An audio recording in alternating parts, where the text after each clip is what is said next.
نحمد نصلی علی رسول الکریم اما بعد اعوذ باللہ من الشیطان الرجیم بسم اللہ الرحمن الرحیم یا نساء النبی لستن کا احد من النساء ان اتقیتن فلا تخضعن بالقول فیطمع الذی فی قلبہ مرض وقلنا قولا معروفا وقرنا فی بیوتکن ولا تبرجنا تبرج الجاہلیت الاولی اقمنا الصلاة وآتینا الزکاة وآتئنا اللہ ورسولہ انما یرید اللہ لیذہب عنکم الرجس اہل البیت ویطہرکم تطہیرا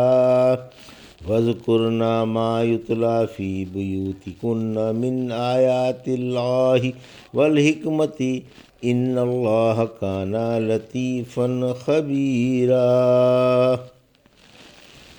ابھی آپ نے سورہ احزاب کی آیت 32 سے 34 کی تلاوت سماعت فرمائی۔ ان آیتوں کا ترجمہ اور تفسیر اس طرح ہے: یا نساء النبی لستن کاحد من النساء ان اتقیتن فلا تخضعن بالقول فیطمع الذی فی قلبہ مرض وقلنا قولا معروفا۔ آیت 32۔ وقرنا فی بیوتکن ولا تبرجنا تبرج الجاہلیت الاولی وَأَقِمْنَا الصَّلَاةَ وَآتِينَا الزَّكَاةَ وَآتِئْنَا اللَّهَ وَرَسُولَهُ إِنَّمَا يُرِيدُ اللَّهُ لِيُذْهِبَ عَنْكُمُ الرِّجْسَ أَهْلَ الْبَيْتِ وَيُطَهِّرَكُمْ تَطْهِيرًا۔ آیت 33۔ وَاذْكُرْنَ مَا يُتْلَى فِي بُيُوتِكُنَّ مِنْ آيَاتِ اللَّهِ وَالْحِكْمَةِ إِنَّ اللَّهَ كَانَ لَطِيفًا خَبِيرًا۔ آیت 34۔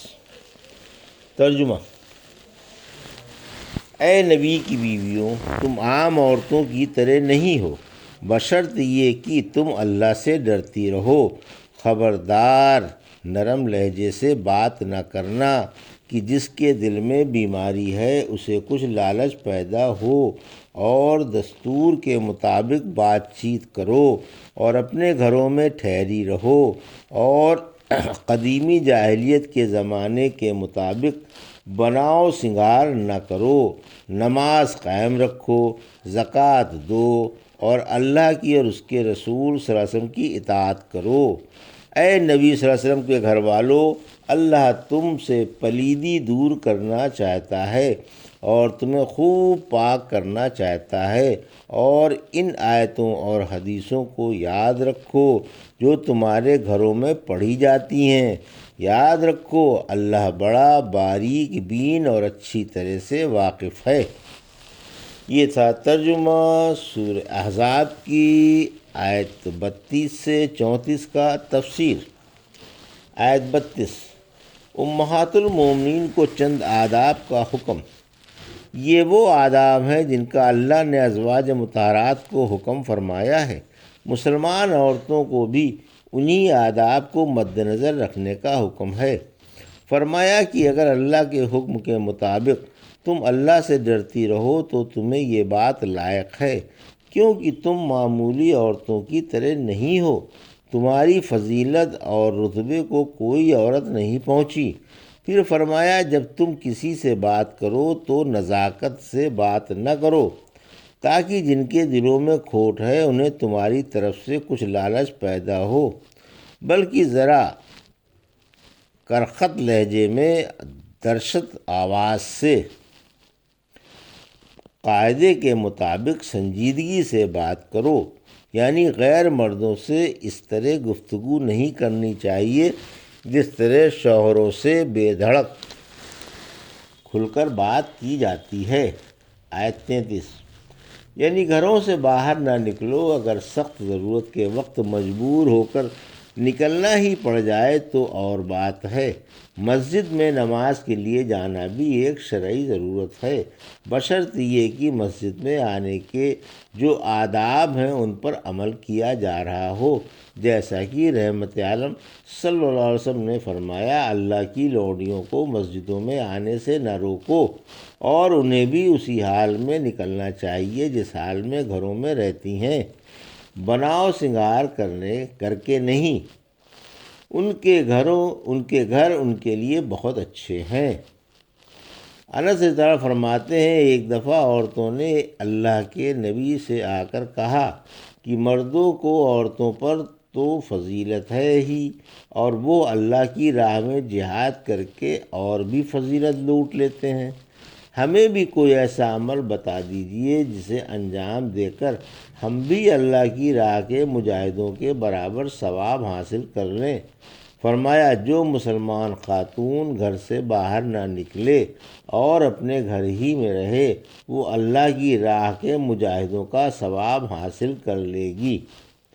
عورت سرتاپائے پردہ ہے، جب وہ باہر نکلتی ہے تو شیطان اسے جھانکنے تاکنے لگتا ہے۔ یہ رب کی رحمت سے قریب اسی وقت ہوتی ہے جب اپنے گھر میں ہوتی ہے۔ عورت کی گھر کی کوٹھری کی نماز اس کے گھر کی نماز سے بہتر ہے، اور گھر کی نماز اس کے گھر کے صحن کی نماز سے بہتر ہے۔ پردے کا بیان۔ پھر فرمایا کہ قدیمی عہد جاہلیت کی آرائش کی طرح آرائش نہ کرو، جیسا کہ جاہلیت کے زمانے میں عورتیں بن سنور کر زیب و زینت دکھانے کے لیے بے پردہ نکلا کرتی تھیں، یہی جاہلیت کی آرائش تھی۔ نماز وغیرہ کا بیان۔ پھر فرمایا، نمازیں پڑھو، زکوٰۃ نکالو، اور اللہ کی اور اس کے رسول کی تابعداری کرو۔ پہلے عورتوں کو برائیوں سے روکا، پھر بھلائیوں کا حکم دیا کہ نماز قائم رکھو جو خالص اللہ ہی کی عبادت ہے، اور مال کی زکوٰۃ نکالو جس سے اللہ کی مخلوق کے ساتھ حسن سلوک ہوتا ہے۔ پھر فرمایا کہ اللہ کی اور اس کے رسول کی اطاعت کرو جو تمام بھلائیوں کا سرچشمہ ہے۔ اہل بیت میں ازواج مطہرات داخل ہیں۔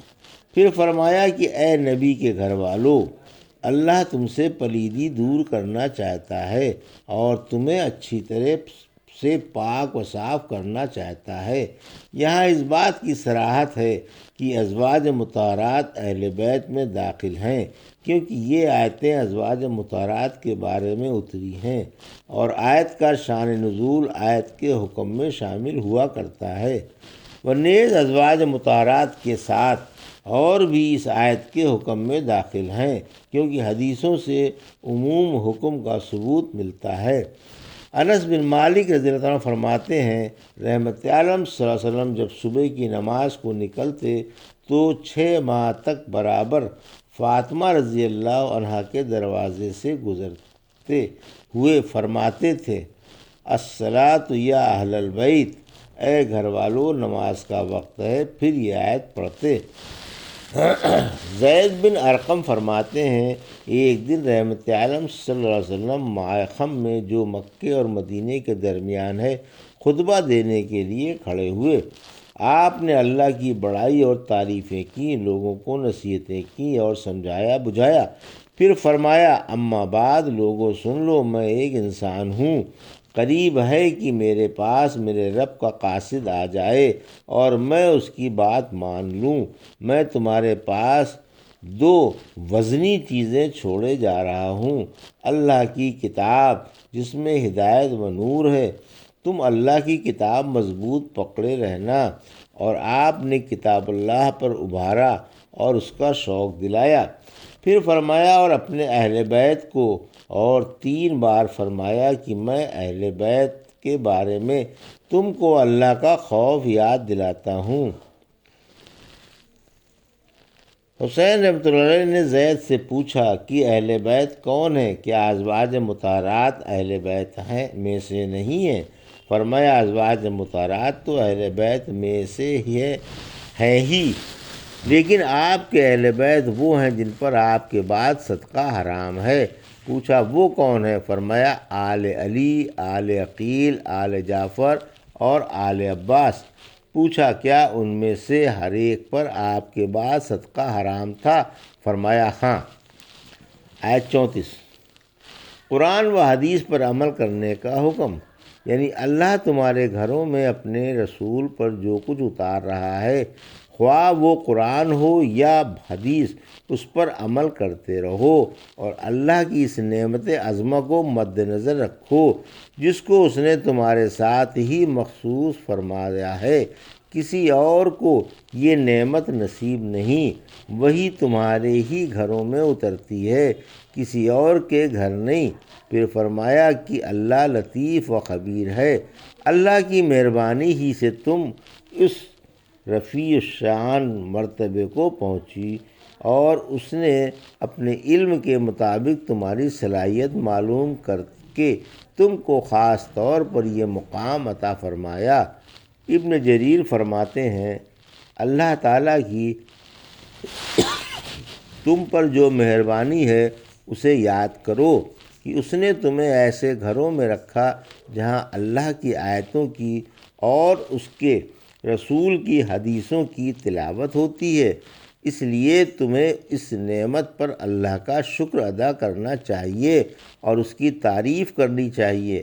اللہ تم پر بڑا مہربان ہے کہ اس نے تمہیں ایسے مبارک گھروں میں رکھا، اور تم سے خوب خبردار ہے کہ اس نے تم کو اپنے رسول کی بیویوں بننے کے لیے چن لیا۔ اللہ امہات المومنین کو اپنی نعمت جتا رہا ہے۔ یہ تھا سورہ احزاب کی آیت 32 سے 34 کا ترجمہ اور تفسیر جو بھی آپ نے سماعت فرمائی۔ بارک اللہ لی و لکم فی القرآن الحکیم و نفعنی وایاکم بآیات الذکر الحکیم۔